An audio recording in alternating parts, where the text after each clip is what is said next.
Good evening, everybody. My name's Tyler. I think I had the pleasure to meet most of you all guys already, but welcome to the space. Is it anybody's first time here tonight? Couple. Nice. Welcome. Welcome. So this is our recurring monthly technical mining operations meetup with our founding sponsor and partner, Compass Mining. We're excited to kick that off. Just a little bit quickly here about the space, though. We are an education-focused Bitcoin hub here in the Rocky Mountain, western area of the United States, and we have monthly education meetups every week, actually. So every Thursday this month is an education open to the public meetup from Bitcoin basics, maybe bring your spouse if you can convince her, all the way to in the weeds deep dives during BitDevs, obviously this mining meetup, and some intermediate workshops and stuff like that as well, just working with hardware wallets, things like that. So we're working on some big stuff coming up in Q1. Hope to have some Bitcoin beacon shining light during ETH Denver during February, end of February, so stay tuned for that, as well as some mining-focused stuff on home mining and heat reuse in the end of February as well. You can find any info on what events we have going on at our website, which is denver.space. And then this is a member-run organization, so the members make this possible. The members vote on leadership. We'll have that process coming up in April in Q2. So this is not owned by a single entity, not owned by a company, not owned by one guy. It's a group, it's the community, it's the strong Bitcoin ethos out here that makes this all possible. Member dues and our founding sponsors and supporters are what makes this thing go. So if you want to donate or support us, you can reach out to us. You can email contact@denver.space or go to donate.denver.space and support us that way. We also do co-working and a lot of social member benefits during the day as well, happy hours. We've really gotten to know each other quite well, which is super special. But enough about us. Tonight is all about, what, block templates, guys? Is that what we're talking about? We got some ancillary topics. Ancillary topics. It's Rob, Warren, and Tatum, so you don't know what you're getting into. But we're gonna learn some good stuff tonight. I'll pass this mic off, and thanks for being here, guys.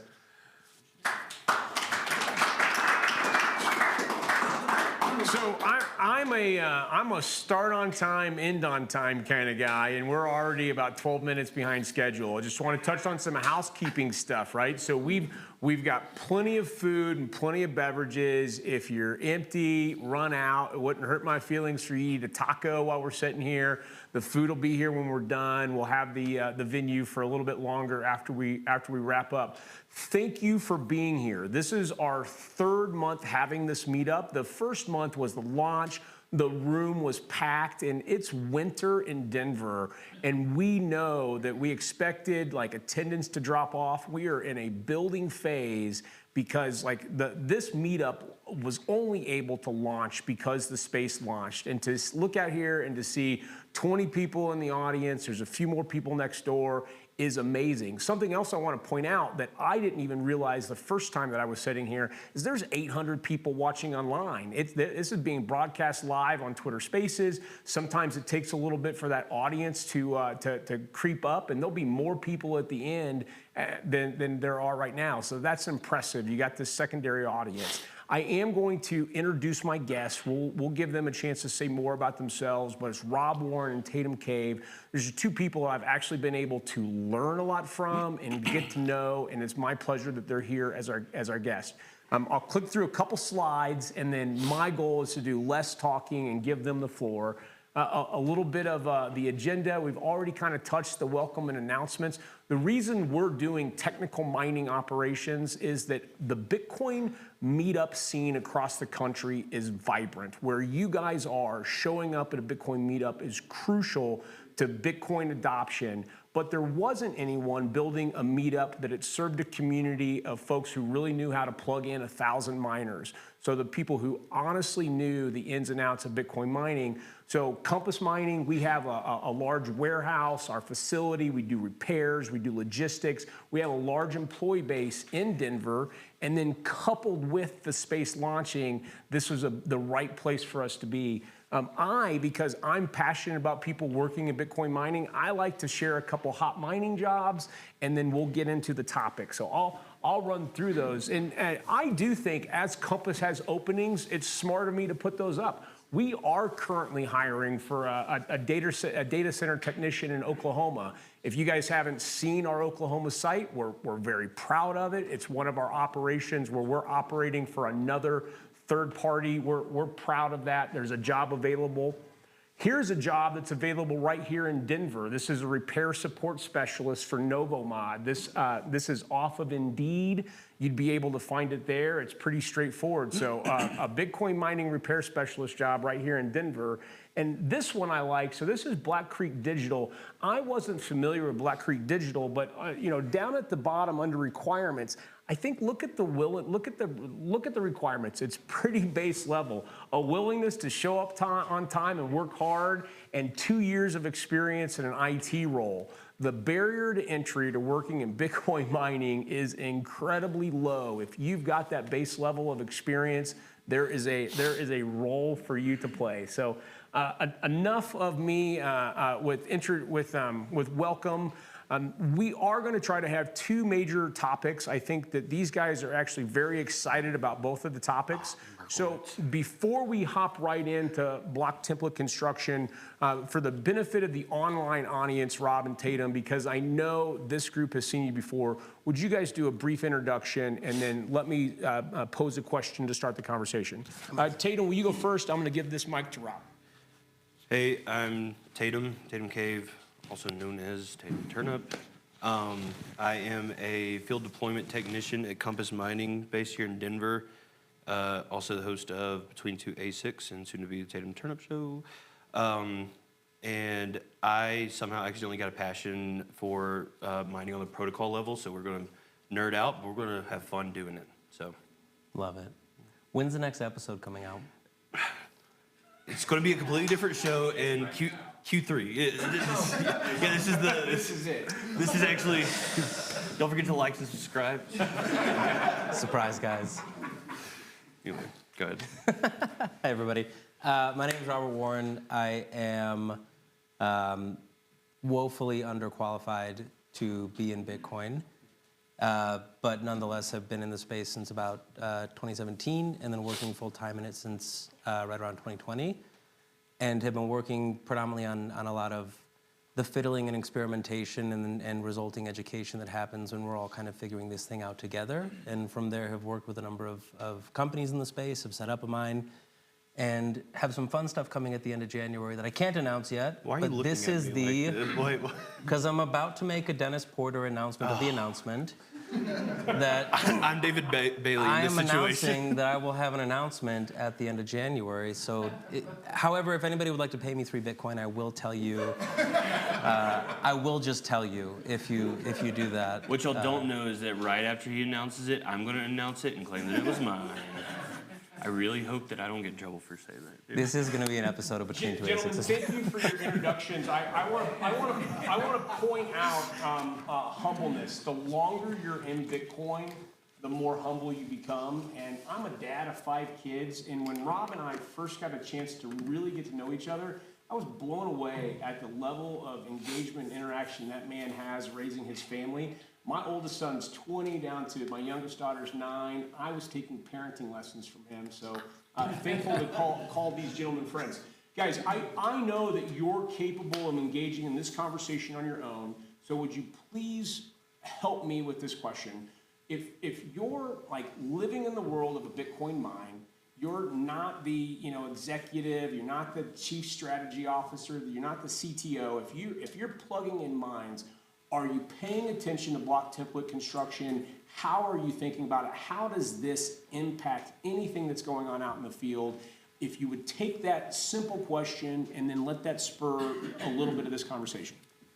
So I actually am one of the guys who is plugging in thousands of miners, and then sometimes unplugging them and plugging them right back in. It's great. No, you don't need to know about this, but sometimes it'll just overtake you with the stupid rabbit hole that is Bitcoin mining. But there is a level of it that does affect operations because there is different. Mining is a profit business for some companies, and that's subjectively speaking. But if you're mining, you're wanting to make sure that you are generating the most Bitcoin that you can for what you're spending. And different pools offer different payout structures or different fees, different probabilities of a daily income. And for a lot of people, for a vast majority of the mining industry, that's what they primarily look at. And it's not an ethos thing for them, it is a money thing, which there's nothing wrong with it by any means, but it does change your image, I think, in the eyes of some of the, I guess, more cypherpunky Bitcoiners, which it's whenever you show that you are mining to a pool that is actively censoring transactions from addresses, how much do you really want to support that company as a Bitcoiner, or are you looking at it more as a profit? But Tatum, you just cracked open the rabbit hole. I'm sorry. You blew that. You put a hand. I just started right talking. in I don't even know what I said. I Let's kind of go blacked for out it. right there for a I little think bit. it's a really good question, and I think the way I like to think about it, because I'm a first principles dude. I want to. This is a startup ecosystem. It doesn't matter what anybody tells you. If they tell you they've been mining for 10 years, but they stopped 5 years ago, then rest assured, 100% of everything they know is obsolete. Even if they've only been mining for 2.5 years, a lot of that's going to be obsolete. Just from the change in miners going from single phase to 3-phase. So much happens so quick. Mining fundamentally comes down to your ability to run a machine, right? So let me give you a schema. The schema of all of mining is a box, a miner, and you need 3 things to run it. You need an Ethernet cable, so it has to talk to the network, it has to talk to the internet. You need electricity to plug it into something, and you need to cool it. And those are all totally disparate ecosystems, or at least highly disparate ecosystems. So you're plugged into the Ethernet cable. What are you doing? I'm doing this hashing thing. What is this hashing thing? I'm constructing blocks, and then I'm kind of guessing on them really fast. Cool. That's like the Bitcoin-y part. That's like the cypherpunky, this is the beautiful, beautiful aspect of Nakamoto consensus. Like, that's the Bitcoin part. Okay, what's your second problem? Your second problem is an electricity problem. Well, it's kind of like an engineering problem. It's like a business problem. All right, where is energy? It's not equitably distributed across the world. It's not equitably priced across the world. Access to it is not equitable across the world. You can go to a 100 megawatt substation somewhere. You can go to your backyard and get 200 amps. And yet somehow those 2 people are plugging in Bitcoin miners, so what the hell's going on? That doesn't necessarily make sense on its face. Is one person better than the other? And then you have this third problem, which is that you have to cool this thing. The efficiency of this machine running is on the order of 99.999 whatever %, right? You know, you put a megawatt in, you get a megawatt out. It's hot. All right, well, now I have to cool this thing. So now I have a physics problem. So I need to hire a bunch of engineers. I need to hire a bunch of mechanical engineers that can explain to me what the hell I'm supposed to do with a continuous megawatt heat-producing system. If y'all look at Tyler Stevens, he's foaming at the mouth right now. Tyler Stevens, author of the Heat Punk Manifesto, with a forthcoming book from Brains all about this stuff from the engineering level, which is really fantastic. Is that right? Are you launching some news there? Forthcoming? I don't want to steal your... Way to go, dude. That wasn't the announcement. That was a... Hey, just announce it, take credit. Tatum told me he was going to do this. I'm benefited that I'm, he's a first principles thinker. I'm a pretty simple thinker. I think there's you need both of us in Bitcoin. If we're really just not knowledgeable of this process, we understand that a hash is happening a zillion times a second on everyone's machines. What's the time involved in building a block? Is that something? Do they have 10 minutes to build a block and then they guess, or do you? How much time does it take? And is it all an automated system that each mining company has set up? Could you give a base level on that? I'm foaming at the mouth now. You just said like all of our trigger words. All my trigger words. Who knows what hashing is, just by show of hands? Who knows what the heck the machine is doing? Put your hand down if you're going to say Gerbils, thank you. complex math problem. If you say complex math problems, I will jump these chairs. I thought it was a contest. Woosah. Woosah. So this is the blockchain. This is the blockchain. This is where all the magic happens, right? What chains it together is the hash of the previous block header. It's a hash. So it's a nice little compact chunk of data that has been spit out of the SHA-256 algorithm. Okay, well, what makes the SHA-256, well, it's really SHA-256 squared. What makes it so special? Well, it's a one-way mathematical function. What is a one-way mathematical function? It's like a giant wood chipper, and anything I put into it, it comes out as this nice hash. Everything that goes in comes out the same size. And there's a trick, because if I put the same thing in, the exact same thing, I get the exact same hash out. So anything I put a chair in, I get a hash out.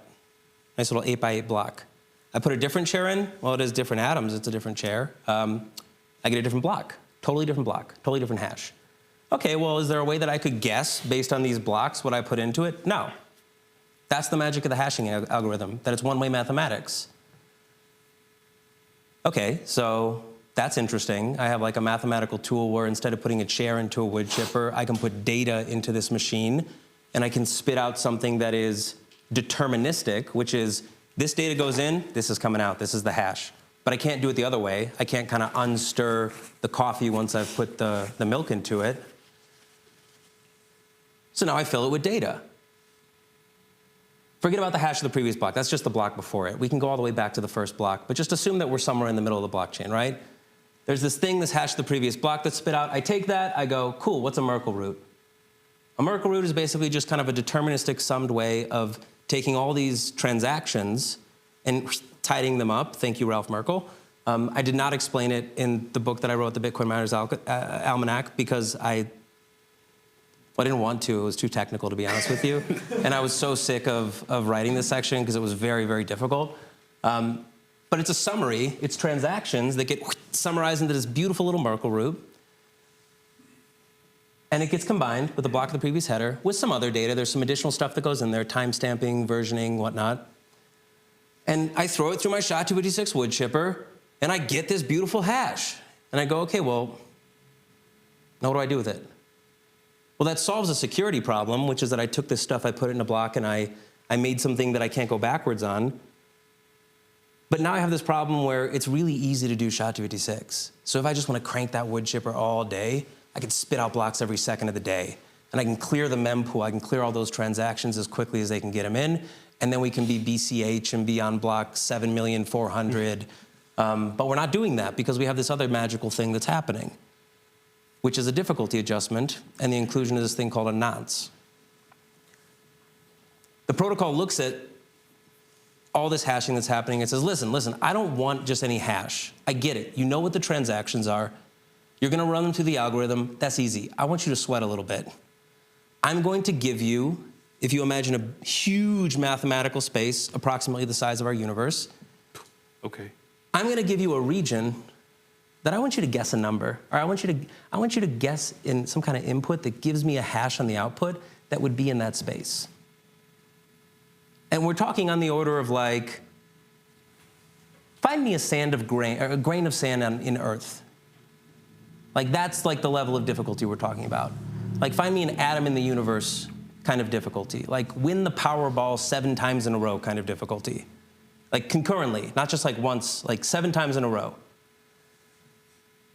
So now you have this mechanism where, okay, well shit, I put the data in, I get this deterministic thing to come out. How am I supposed to get an output that's in this tiny little mathematical space if you just told me that the machine I put it into always spits out the same thing? Okay, well then you include this, let's throw some more data in. This thing called a nonce. It's a portmanteau, smushed up word. Number used only once. Here's what you do. Take the transactions, take the hash of the previous block header. By and large, that's not going to change. That's going to be essentially static. Sometimes high fee transactions are going to come in. Forget about them for a second. I just want you to pick another number, toss it in the machine with the rest of that data, and then see what comes out. And I want you to do that hundreds of trillions of times in a single machine. And then I want you to put 10 to 20,000 machines in a 1,000-foot-long building with 100 megawatts powering it. And then when you guess a number that spits out something that gives me a response in that tiny little mathematical space, I will reward you. And that's hashing. Your miner is literally just guessing numbers really fast. Really fast. I swear to God. Damn. He really did. But this is the magic. If somebody tells you like, oh, we're gonna go to proof of stake and it's gonna be awesome, man, understand what they have done. This is like the elegance of what Satoshi has done. And this is the whole shtick. This is the whole thing. This is the magic. The thing that they've been attacking us on for the last however many years. We're boiling the oceans and doing all these other terrible things. That's the sauce, dude. The sauce is that we take energy and we are not just any energy, we're taking the energy that you don't want. The vast majority of which Tyler will tell you is wasted to various heating purposes or wasted heat. We're taking all the stuff that you don't want and we are monetizing it. And it's unbelievable because Satoshi figured out this way that the whole trend of computers and computer science has been efficiency. How do I do this faster? How do I compact it? How do I access it more readily? How do I split it up in my little RAID array so it's even tighter and even more compact and I can query it even faster? And he did the exact opposite. He said, what if I just gave you something really hard to do? Something that computers only get good at by being more efficient at it. All you can do is guess. The whole optimal strategy of this game is to guess and to do it faster. He figured out a way to make computers sweat, which is unbelievable. And that's why Bitcoin is fundamentally different from everything else. And that's the very thing that they've been attacking us on, which is that we're boiling the oceans and we're destroying the ecosystem and doing us, the whales are mad at us. But what we're really doing is we're going and we're consuming every waste product that you have scattered across the natural earth. We're monetizing the waste products. We're adding efficiency to businesses that were previously not efficient. And we're doing it all out there. We're not doing it in the magic internet money thing. We're doing it in the ecosystem of mining. And that to me is what's really exciting. I don't know how to follow that up, guys. I'm just gonna be real. Curtis, take it away, brother. Bitcoin mining doesn't waste energy. Bitcoin mining uses wasted energy. Gentlemen, we had a second topic that I know we're passionate about. In fact, I learned from my friend. In fact, can I use this as an example? I want to point out the man in the corner, Tim. Tim is one of my colleagues who lives here in Denver. He's a student. He's actually a global logistics manager and is interning in a role with us at Compass Mining and has been my number 2 helping me facilitate these meetings. So Tim, I want to thank you personally for your work. Tim taught me how to use an Apple, and when we're time to pass the clicker to Rob, Rob's actually got a good number of slides we want to share. So I do think that we're probably okay to move to our second topic. We want to save time for questions at the end. I know we had a good conversation in advance. When it comes to thinking about block template construction, was there anything we left on the field? You knew this audience, you knew the topic. Did we say it all? Was there anything left to add? I didn't open this can of worms because I knew that I wasn't going to be able to close it. But if y'all do want to talk more about centralization of block template generation and censorship and filters, hit me up and I'd be happy to radicalize you. It's a real concern he's just glossing on. And again, I'm using a simplistic approach, but my basic understanding is that to build a block, it's reasonably complicated and not every Bitcoin miner is doing it. So therefore, they're farming out, whether to their pool or to maybe they build an internal team. But the people who are comprising these, building these blocks, it has become fairly centralized. Did I hit that right? Yeah, the long and short of it is that whether you want to believe it or not, Bitcoin mining is centralized. It is trending towards decentralization, but Bitmain runs Bitcoin, and they are the ones who are offering all the templates that several of the pools that you see on mempool,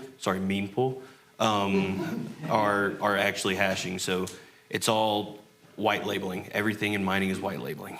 When That's a big topic, but that's 100% true.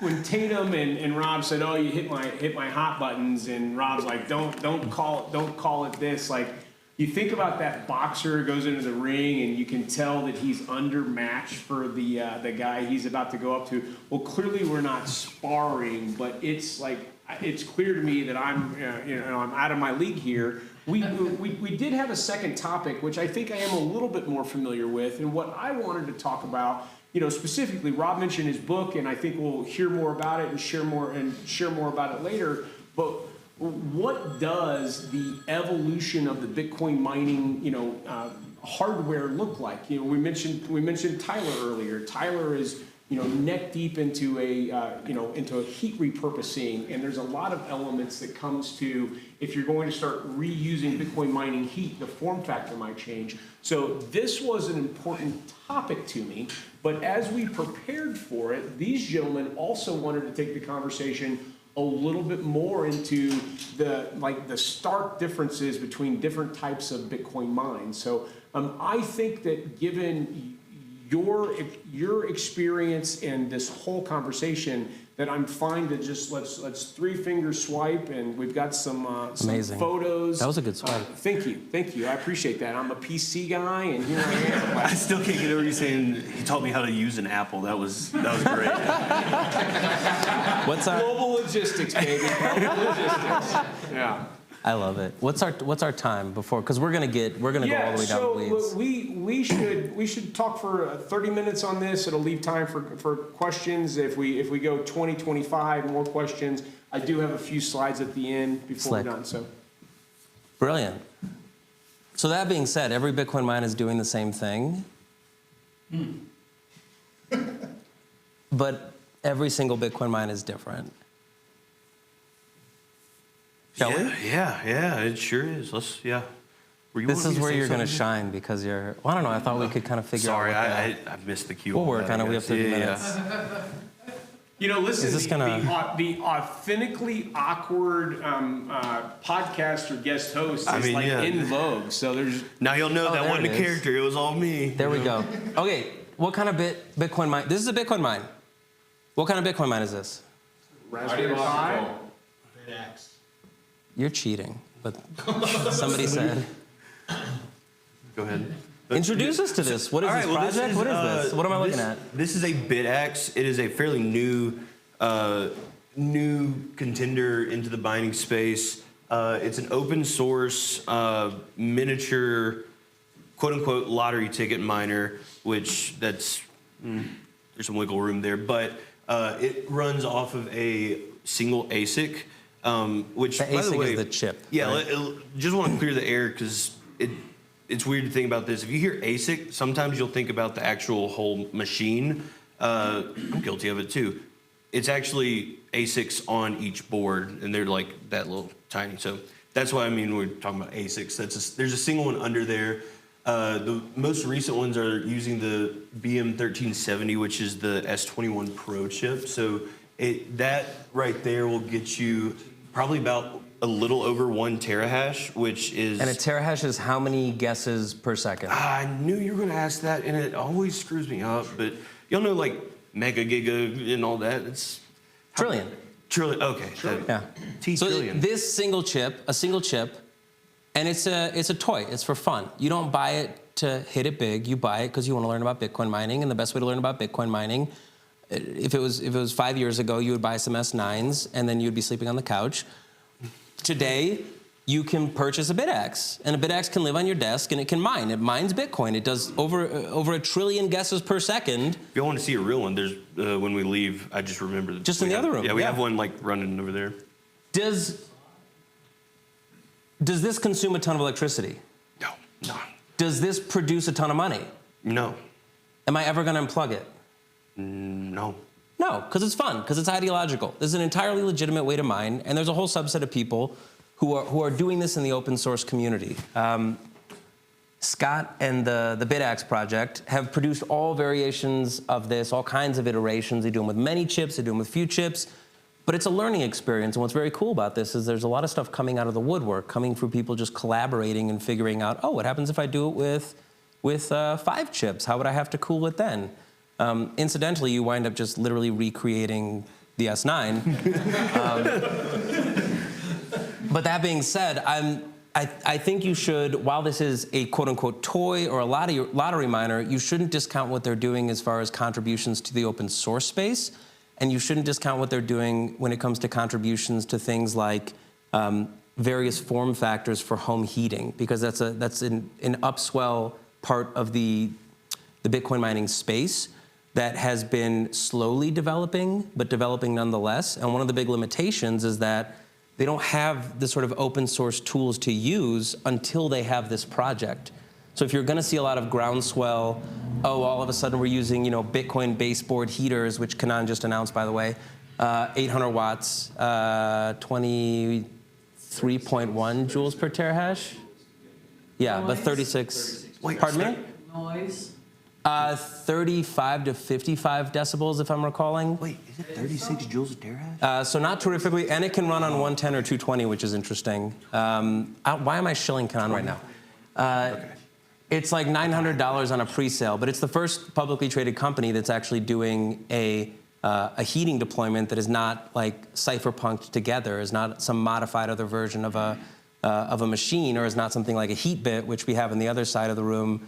But Heatbit, again, is not like, they're not actually working on the silicon themselves. Like Canaan is actually they have the foundry space themselves, which is what makes it unique, right? So that's one way to run a Bitcoin mine. Wait, hold on. I want to add one more quick thing about, or two things really. I recommend for everyone to get their hands on some sort of Bitcoin mining hardware, whether it just be a BitX or it be 3 S7s that some guy sold you for $40 on eBay, which is how I got started. Was I expecting them to work? No. I just needed two ASIC miners for my stupid TV show. Then I started playing around with it, and that's what really sucked me in. Just give it a shot. It's literally like, okay, what if it hits a block? One hit a block fairly recently, so it's not for nothing. It's But just, the odds are like once every 7 to 900 you definitely years. probably so will not, but you could. And it's nice to say you did. Yeah, and also Scott 9000, one of the developers for BitX, is going to be here next month at the Heatbit Summit. So, Good plug. What are we looking at, Tatum? fog hashing. I learned about this when we were going over this for the presentation. All right, show of hands. Does anybody know what a fog hashing unit is? Nice. Everyone who already works in Bitcoin mining. This is a home immersion deployment. Oh, there it is. This is ideological. This, you're going to have to call a plumber or an electrician. What does it do? On the left-hand side, you have a tank. What goes in the tank? The miner. The miner goes in the tank. Then what goes in? The dielectric fluid. What is that? It's kind of like oil, like any kind of oil that you might have, except it won't burst into flames and screw up your insurance policy. You have a machine dunked in oil that is, the machine's getting hot because it's plugged in. It's producing heat. That heat is being ported away to this thing on the right. What's the thing on the right? Thank you, somebody knew that's beautiful. A dry cooler, what is that? It's a series of coils that then you run air over and it cools what you put it through. It draws you closer to ambient, that's awesome. Okay, why do I want this? I don't want that. If anyone knows me, they know. All right, I'll pick on Tyler, why do I want this? Heat your house. How do I heat my house with this? A radiator. With a radiator. Which So- is a dry cooler. I can run this dry cooler to ambient and I can just evacuate the hot air. Or, does anybody have a water heater in their home? I hope you do. I don't know who's like, this is Colorado, somebody's living in the truck. You have you have 50 to 100 gallons of hot water perpetually consuming natural gas predominantly in the basement of your house. You could use the input of one system, which is the electricity, that then does the hashing and then produces an output, which is a waste product in this system, which is the heat. And that waste product can be the input of a totally disparate system, which is your home heating system. Because when I turn on the faucet, I like to have warm water, which means that I got to keep the water warm all the time.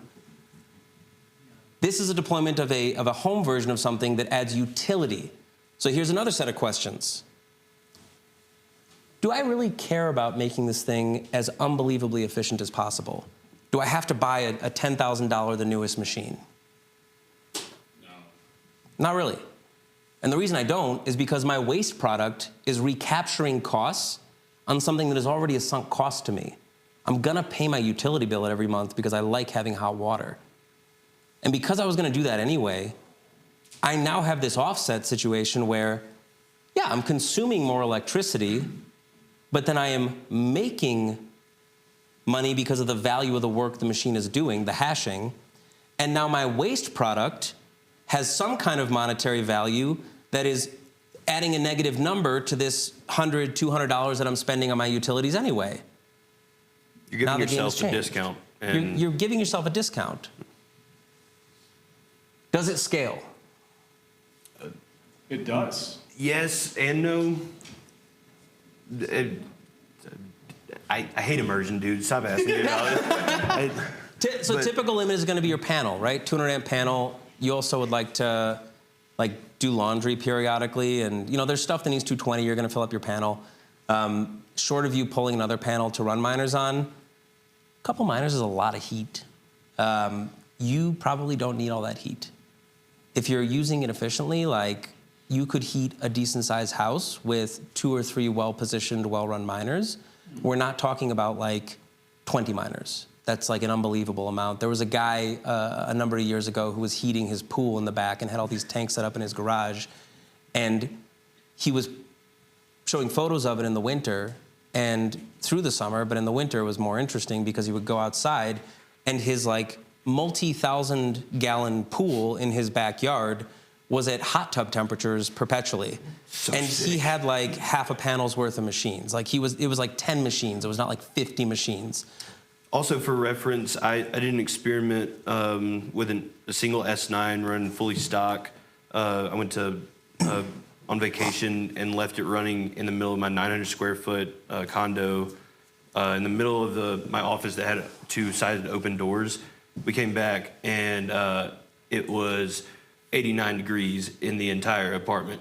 And my girlfriend at the time was very mad at me, but I got answers to how much you can heat in that form factor. So you literally do not need much more than 1 or 2 miners, depending on your house size. Let me insert a commercial for hosting services because I running Bitcoin mining machines at home and staying married is difficult. So they are hot and loud and use a lot of electricity. It does take unique form factors in order for them to be able to easily fit into a home. Which don't exist yet. Except for the Canaan one, but I'm done showing it. It's brand new. Or you got to be excited about the brand new. Yeah, literally, what, We don't 24 even know hours? if it works actually. Yeah, you never answered me if you can What give me does one. Compass do to reuse the heat? Is he a plant? Is he a plant? Hey, I'll send you your money after this.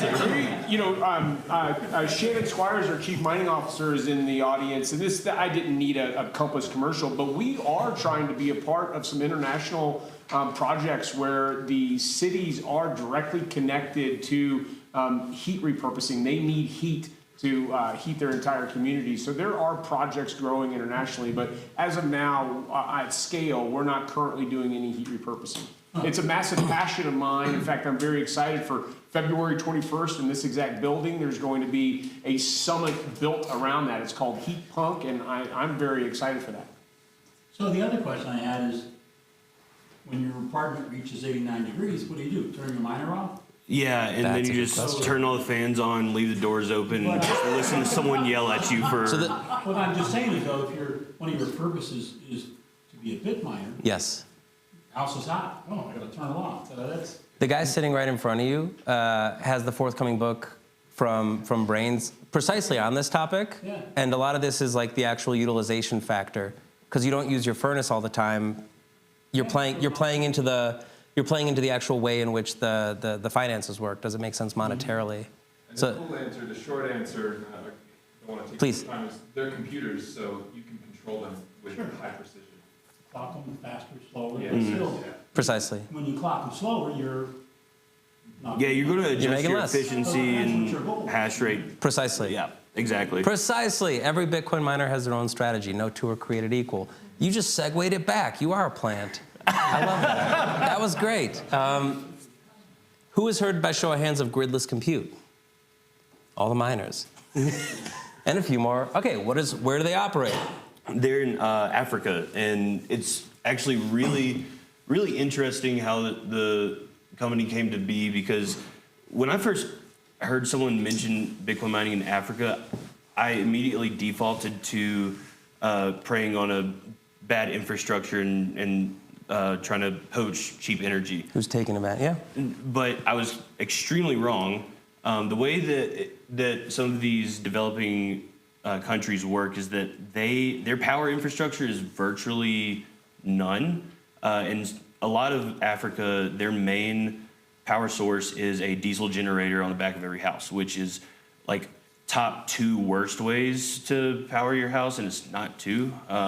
But the reason they can't get that infrastructure is there's no economic demand that makes sense enough to put a hydro generator in a river or put that infrastructure into place until you insert a demand that is also monetized, like highly liquid.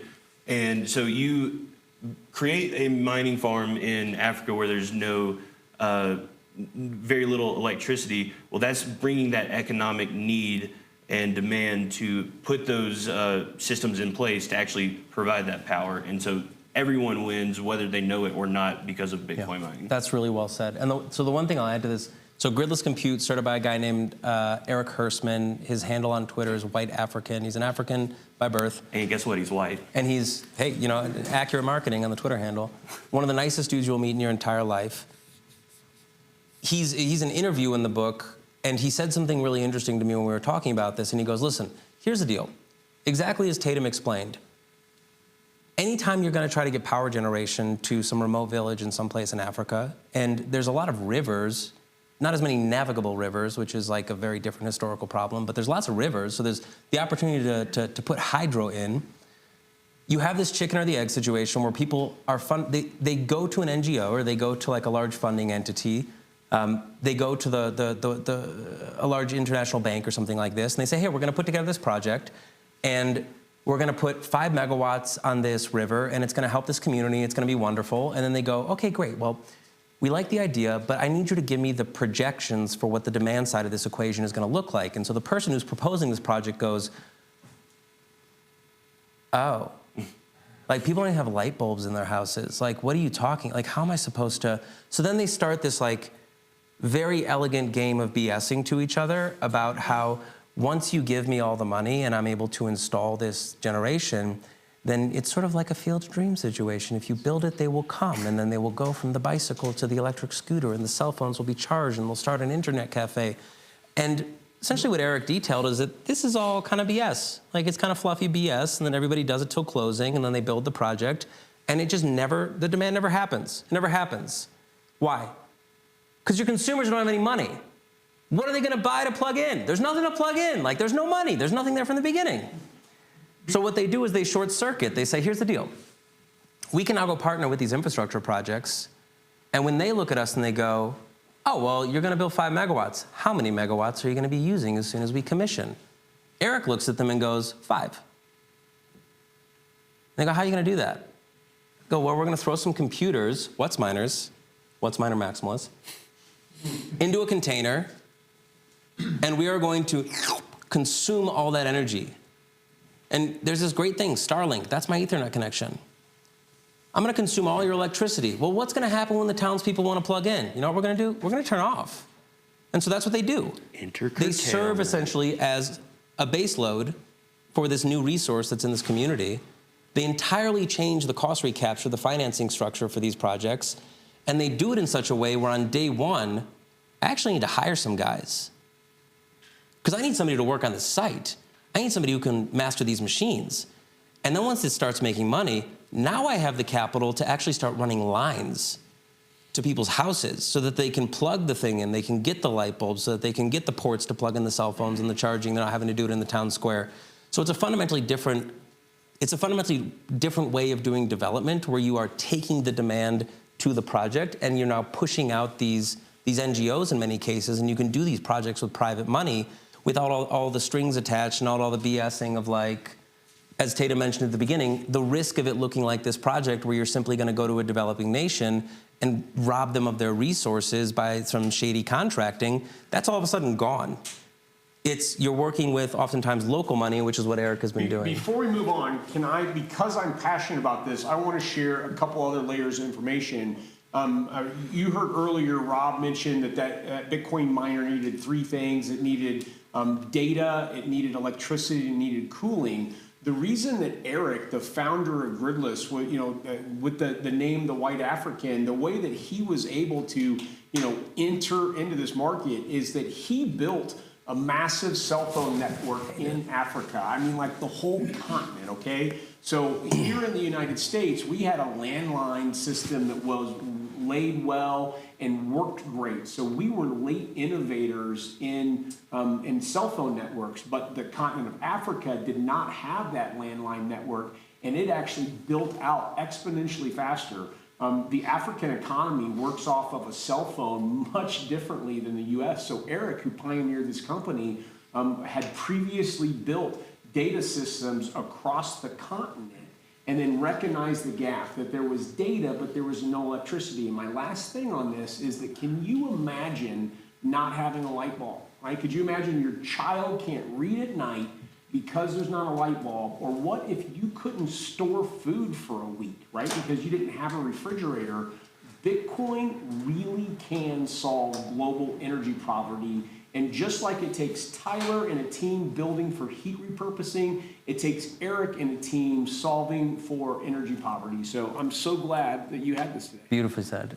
And Eric is absolutely a legend across the whole continent, to be frank with you. And now for something completely different. What are we looking at?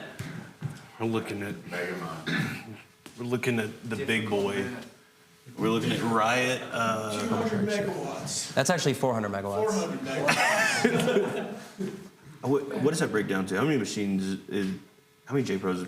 Well, those aren't J Pros. Those are wait, this is immersion immersion. native Wutz miners. So the M. Oh, yeah, so that's... Has 63s. anyone been to this site?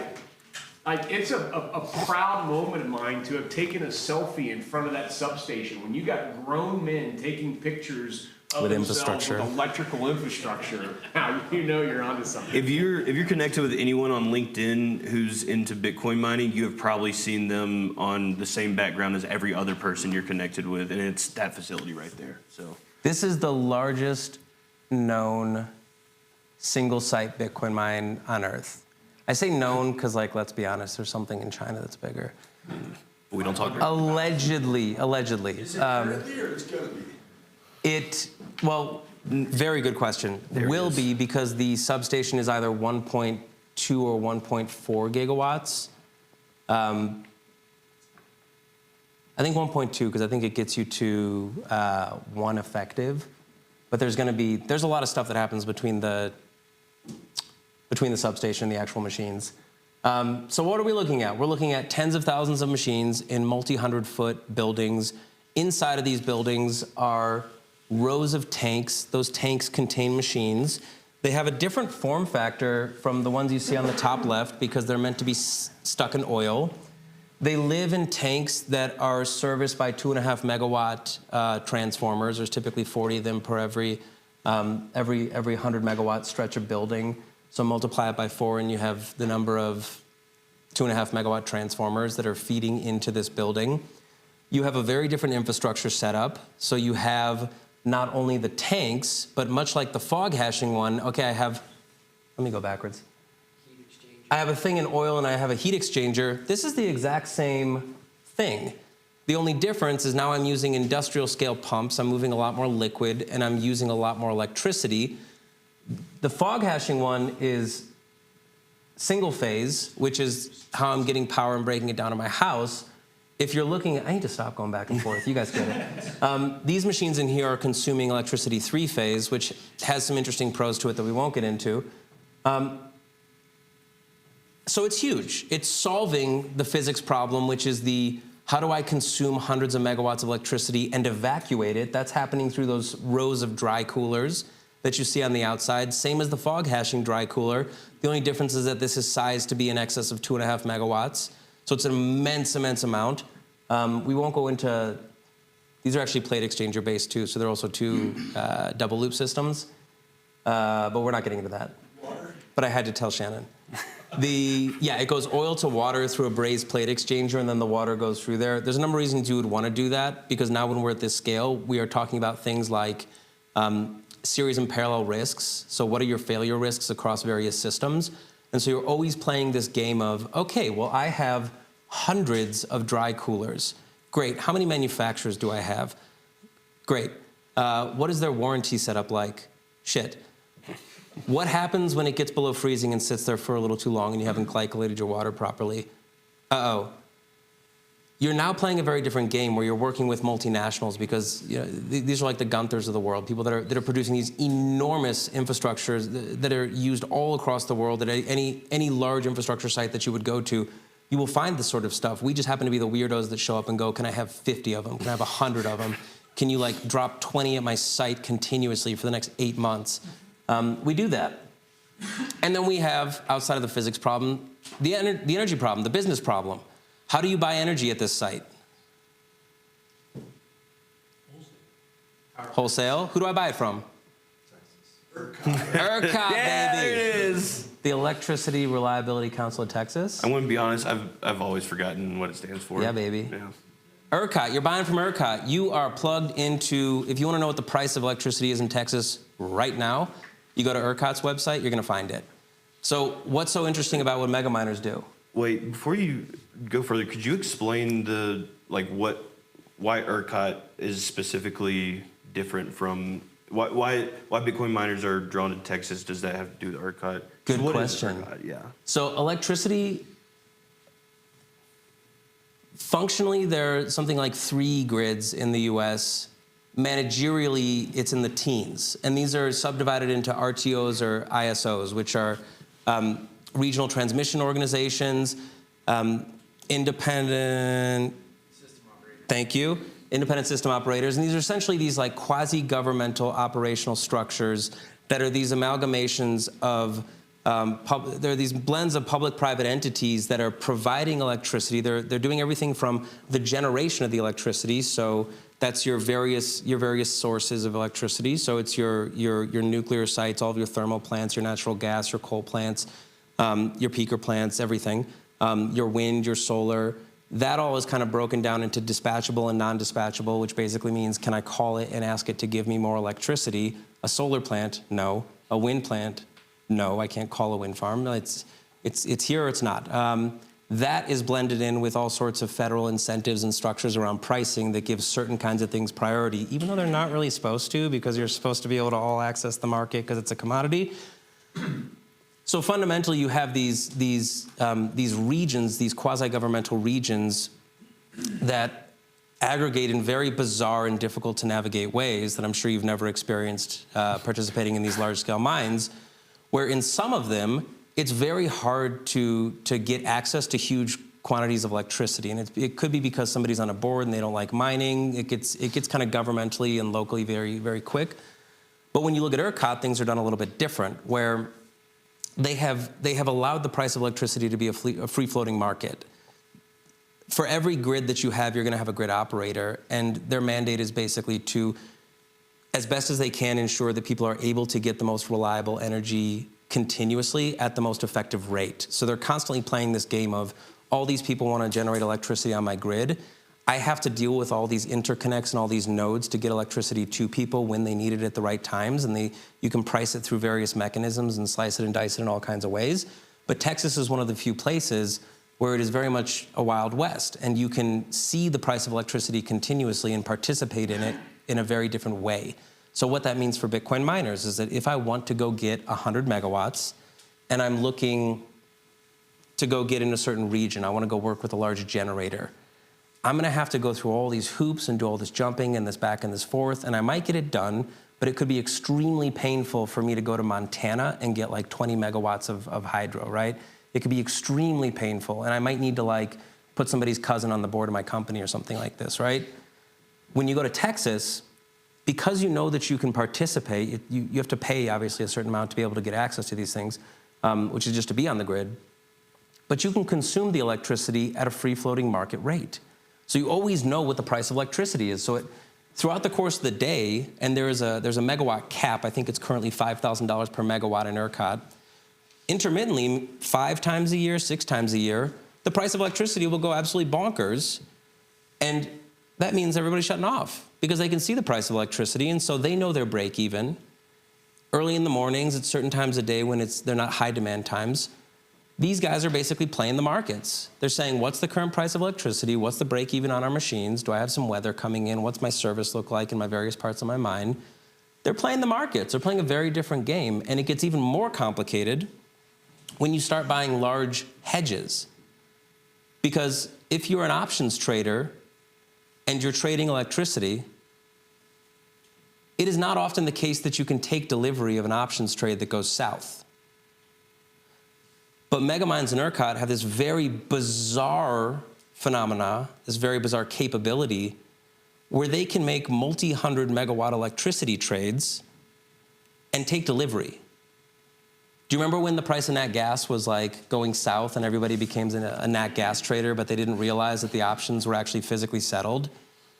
So guys were buying like straight up tankers of gas and then freaking out because they realized they were going to have to custody it. This is a site that can do that. It can not just trade the actual current spot market with its own break even. This is when I'm profitable, this is when I'm not profitable.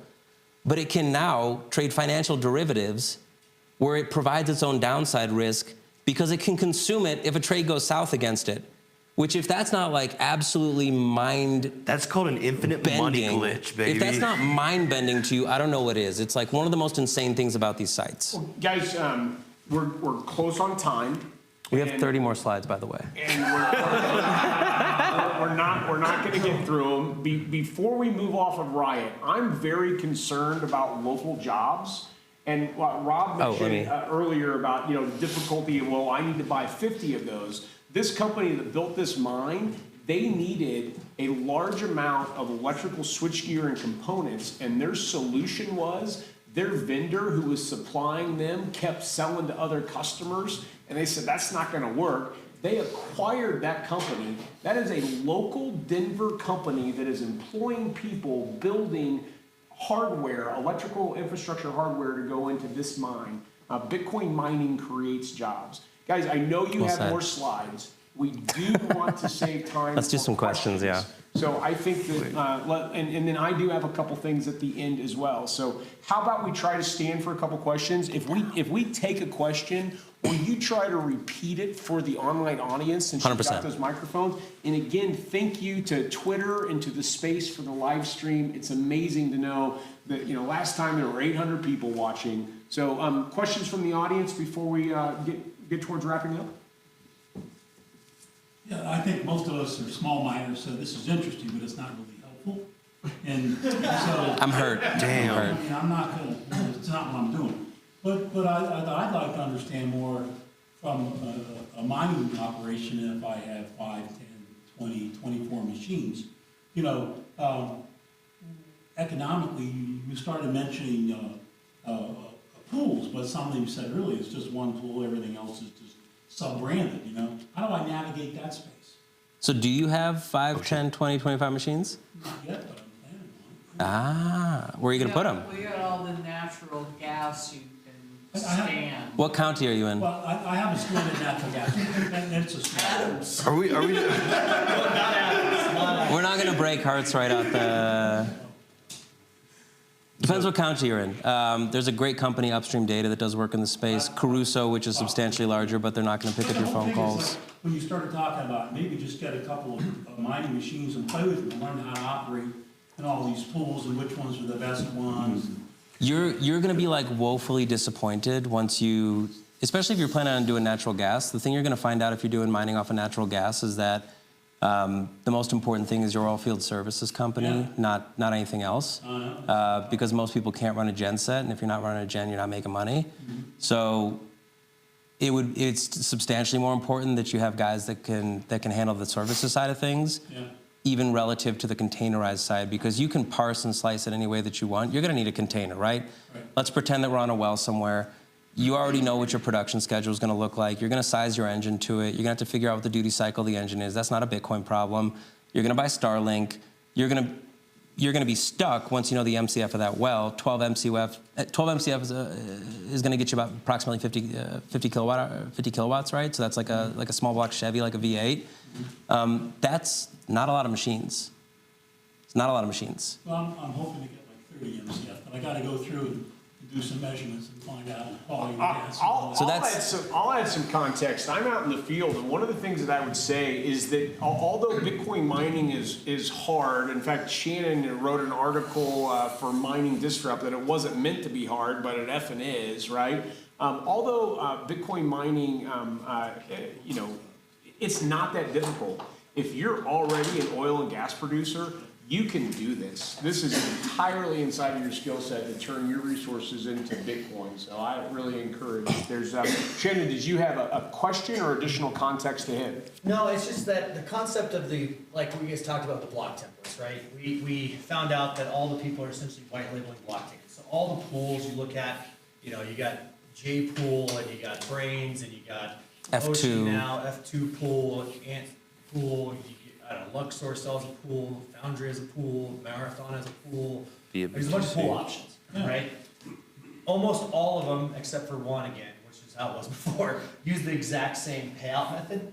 And now we have Ocean using an old payout method that hadn't been used in a while. And so, Amended. for the most part, and then the reason the block templates, one of the reasons it becomes the same, the reason everybody copies them, is because Bitcoin miners are greedy. We're spending electricity. We're taking a real world asset and having to expend it. It costs me money that I have to work for to spend electricity. Like getting that gas out of the ground costs something. Mineral lease, the people that operate the genset, all that kind of stuff. You have to spend real money to do that. Yeah. And so if I'm gonna do that, I wanna get as much value out of my block as I can, right? And so I don't want to put transactions in there that are free, right? I love that I have gotten transactions on Bitcoin that are free. I've sent Bitcoin for free. And I've seen very low fee transactions get picked up by pools for whatever reason, but I want my pool to select the most expensive transactions possible first. I'm greedy. And so if they do that, and all of the pools are trying to be greedy, they're gonna try to grab the highest paying transactions first, right? And then those are gonna get processed, which is gonna make a lot of the blocks the same anyways. And so a lot of miners think about that. There is other things with block construction that needs to be looked at as far as organization is how we're guessing nonces and some different things like that. And, being able to, some of those pools are censoring transactions, some Tell me aren't. more about that. Why are they? Hey, let's talk It's a about good this. question. We're we try to have the building for about another 45 minutes after we're done here, and that's going to allow time to continue the conversation. I know we're leaving some things on the field. They have more slides, but we are up at the end. Now forget the slides. We can do I'll questions. talk to you for 3 hours Let's after do this if you want to. Are there? Can I have a quick, Yeah. Let's save questions for after we wrap. The live stream wants to wrap at 8:15, etc. So let me move back with my 3-finger. He's using that. Oh, you gotta Apple keep Man. going. Oh, he didn't miss There you it. go. There we go. There you Good go. job. There we go. Well done. Tonight's topic was facilitated around the guest speakers and the experts that we had. When you come back next month, there's going to be a different vibe and a different topic. So if you're getting started in using your natural gas, if you're already plugging in thousands of miners, if you're an independent system operator, this is the right room for you. So thank you everyone for being here. I want to point out a look, it's couple us. things. Hand him your microphone. I'm all right. Oh. It's fine. Okay, all right. I want to point out a couple things. Thank you. I want to point out a couple things as we wrap up. If you want to hear more from these gentlemen, they have both recorded wonderful podcasts on the Compass Mining channel. Rob's has been one of our best consumed this year. Tatum is a vibrant force in the space, so check out those podcasts. Earlier, Rob mentioned his book. Have you guys seen or read this book yet? Okay, well, what I want to ask is if you would allow me, I brought with me 15 copies, and I would like for you to make sure that you pick up one of these copies. I know that you can, like when you're an author, you can get author's copies. I didn't want to do that. I went right to Amazon. I paid full price. I said, get them here. Get her on Rob so tonight. do me the favor. Take home a copy of this book, and I think if you want some extra juice, honestly, his podcast episode with us, with Jarrett Carpenter on our team, is really amazing. So please see me and let me hand you one of these copies right after this. We want a review to just Juice it up.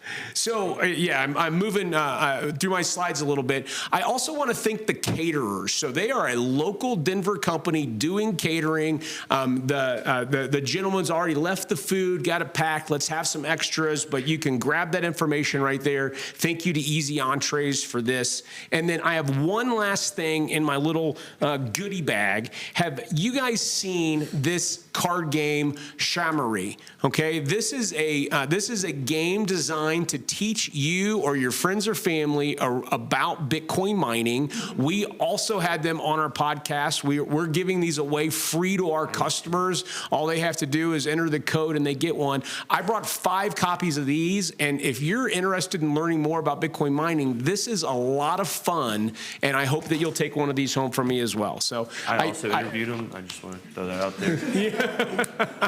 All right. We will see you. A part of a good Bitcoin meetup is consistency. It's ending on time. We're within the minute so that you can have a predictable schedule, and it's about having great programming. We will see you next month. Will you please greet my guest? Thank you very much.